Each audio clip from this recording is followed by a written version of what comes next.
What if I told you that getting wealthy has very little to do with how hard you work, and a lot to do with how long your money is allowed to work without interruption? Two people earn the same salary, live in the same city, face the same inflation, and yet one retires with over $3 million while the other struggles paycheck to paycheck. No lottery, no crypto miracle, no inheritance. The difference isn't intelligence, it isn't luck, it's compounding, and almost nobody truly understands how it behaves over decades.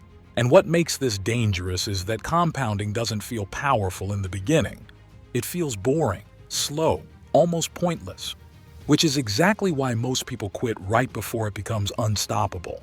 If you're ready to break through barriers and achieve greatness, hit that subscribe button. We're here to support your journey to success. Let's start. Number 1. Compounding doesn't reward effort, it rewards endurance. There's a reason compounding feels underwhelming at first. In the early years, growth looks insulting. You invest $5,000 and it becomes $5,400. You wait another year and it reaches $5,900. Nothing about that feels life-changing. It almost feels like your money is mocking you. This is where most people mentally tap out. The human brain is wired to seek immediate feedback. We want proof that our effort is working. Compounding refuses to give that reassurance early. It withholds validation on purpose. What's rarely talked about is that compounding works in phases, not smoothly. For a long time, progress is nearly invisible. Then suddenly, the curve bends. The silent mistake people make is confusing slow progress with failure. They stop, switch strategies, chase faster returns, or spend what they should have left untouched.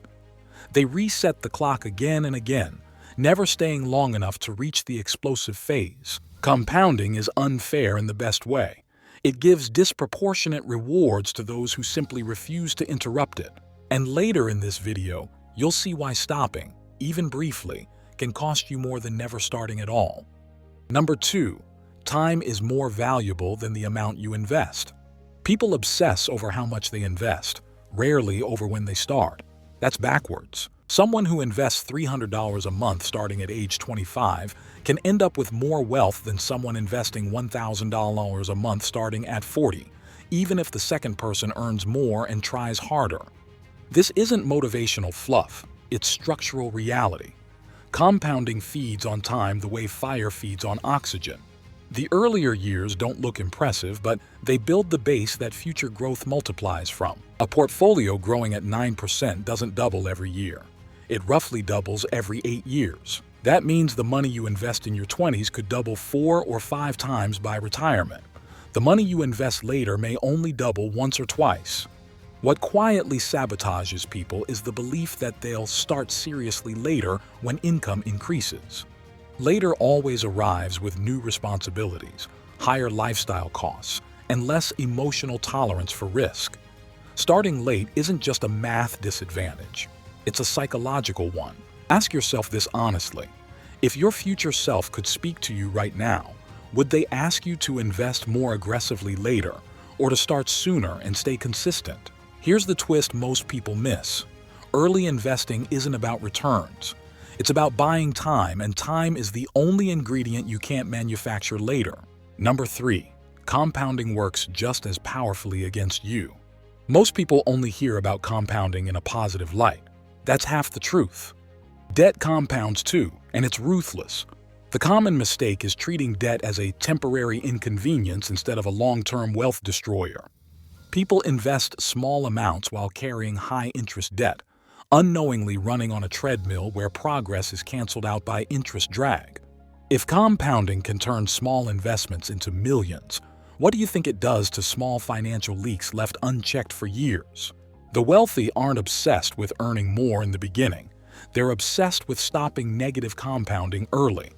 Clearing high-interest debt is often the highest guaranteed return you'll ever earn. And once you neutralize the downside, something interesting happens. Every dollar you invest finally gets to compound in peace. That's when momentum becomes visible. But there's another enemy that quietly kills compounding even when your investments are doing well, and most people never see it coming. Number 4. Interruptions are more expensive than bad years. One of the least discussed truths about compounding is this: Missing the best days in the market can destroy decades of progress. Historically, if an investor missed just the top 10 performing days over a 20-year period, their total returns could be cut nearly in half. Not because the rest of the years were bad, but because compounding needs those spikes to work its magic. People panic during volatility. They sell, wait for clarity, and plan to re-enter later. What they don't realize is that the strongest growth often happens right after fear peaks. The mistake isn't experiencing downturns. That's unavoidable. The mistake is stepping out and breaking continuity. Compounding hates interruption. It doesn't care why you paused. It doesn't reward good intentions. It only multiplies what stays invested. Those who win long-term don't avoid storms. They design their behavior so storms don't knock them off course. Compounding is not just a math equation, it's a behavioral test. Number 5. Emotional stability is a financial asset. The biggest threat to compounding isn't market crashes, it's human emotion. Fear causes selling, greed causes chasing, impatience causes overtrading. Each reaction feels justified in the moment and disastrous over time. What separates long-term winners isn't prediction ability, it's emotional restraint, the ability to do nothing while everyone else is reacting. This is why some of the best-performing investment accounts historically belong to people who forgot they had them. No panic, no tinkering, no emotional interference. The mistake people make is thinking intelligence or information leads to better returns. In reality, behavior matters more than brilliance. Ask yourself, do you want to feel productive or do you want to be wealthy? Because compounding often requires long periods of intentional inactivity. There's a quiet confidence that develops when you trust the process. And once that confidence forms, something powerful happens. Your money starts working harder than your willpower ever could. Number 6. The phase where nothing seems to happen is the most valuable phase. There is a phase in every compounding journey that feels almost insulting. You're saving consistently, investing regularly, avoiding unnecessary expenses, and yet your net worth barely moves. Months pass, sometimes years. And the numbers on the screen don't reflect the discipline you're showing in real life. This is the phase where people begin to doubt themselves. Not because the strategy is wrong, but because the feedback loop is slow. What rarely gets discussed is that compounding is front-loaded with frustration and back-loaded with rewards.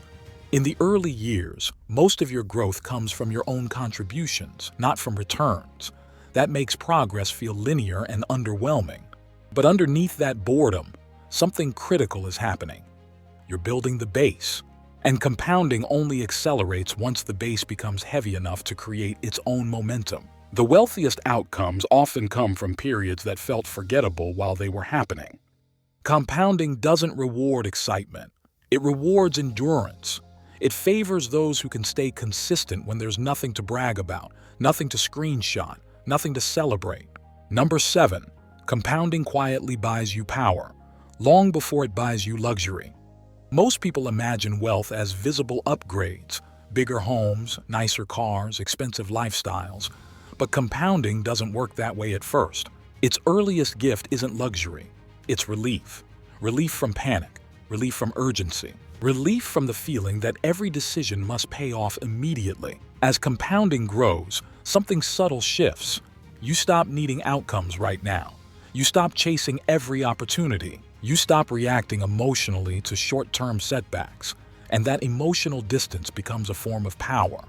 The mistake people make is waiting for a certain number before they feel secure. In reality, security arrives gradually, long before wealth looks impressive on paper.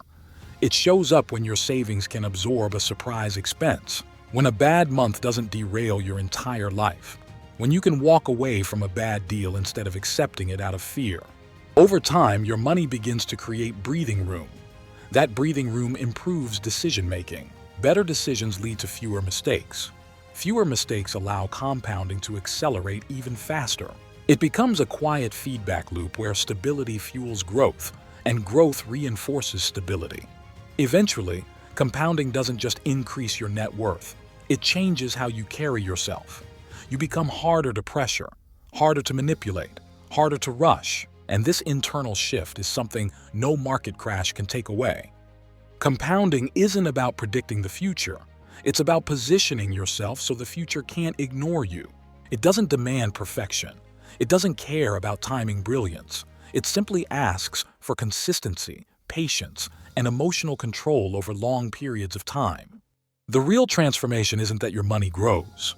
It's that you stop fighting time and start letting it work for you. If this video resonated with you, don't keep the knowledge to yourself. Like the video, subscribe to stay updated, and share is a step toward building a stronger community of growth-minded people. Be part of it. If you're curious about 8 smart ways to get rich with a salary, that's exactly what I cover in the next video. See you there.